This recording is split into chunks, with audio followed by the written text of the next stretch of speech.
ওই সার্জিস আলমরে কিন্তু আমরা ঠিকই দেখছি যে আমার বঙ্গবন্ধু মানে আমার বাংলাদেশ বলতে আওয়ামী লীগের মিছিলের পিছে পিছে ঘুরতে। যদি আজকে আওয়ামী লীগ ক্ষমতায় থাকতো তাহলে দেখতেন সার্জিস আলম ঠিকই ওই আওয়ামী লীগের পক্ষে এখনো থাকতো।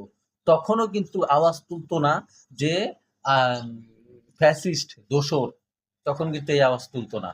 তো এখন তারা টক শোতে গিয়ে গিয়ে অনেক ভালো সাজে, অনেক ভালো সাজে, একদম আওয়ামী লীগের পক্ষে কেউ কথা বললেই উল্টায় লেতেছে, পাল্টায় লেতেছে, কত কিছু করে ফেলতেছে।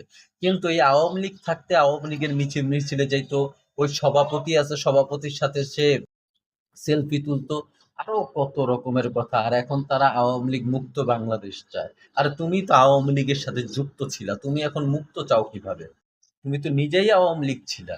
আর তারপরে আপনার আছে ওই যে নাহিদ ছিল, তারপরে এগুলো আছে, সবাই আওয়ামী লীগের সাথে সাথে থাকতো।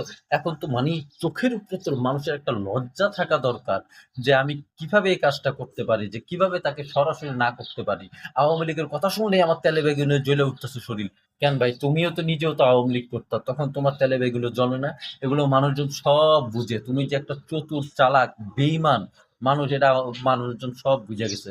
এই জন্য তো এই যে কথায় কথায় বলো যে জুলাই সনদ চাই, কথায় কথায় বলে যে ইয়া করতে হবে, ওই যে দেশের মানুষ জুলাই সনদ চায়, হ্যান সনদ চায়, ত্যান তো সনদ চায়। তো জুলাই সনদ যদি দেশের মানুষ চাইতো তাহলে তো দেশের মানুষ এনসিপি কে ভোটই দিত।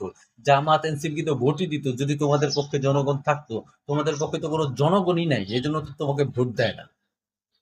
আমি আরো অনেক কথা বলবো আপনাদেরকে এই এনসিপির, এই সার্জিস আলম, এই নাহিদ, এগুলো এই বাটপার গুলার সম্পর্কে সব কিছু জানাবো আপনাদের। অনুগ্রহ করে আমার চ্যানেলটা সাবস্ক্রাইব করে আমার পাশে থাকবেন। ধন্যবাদ।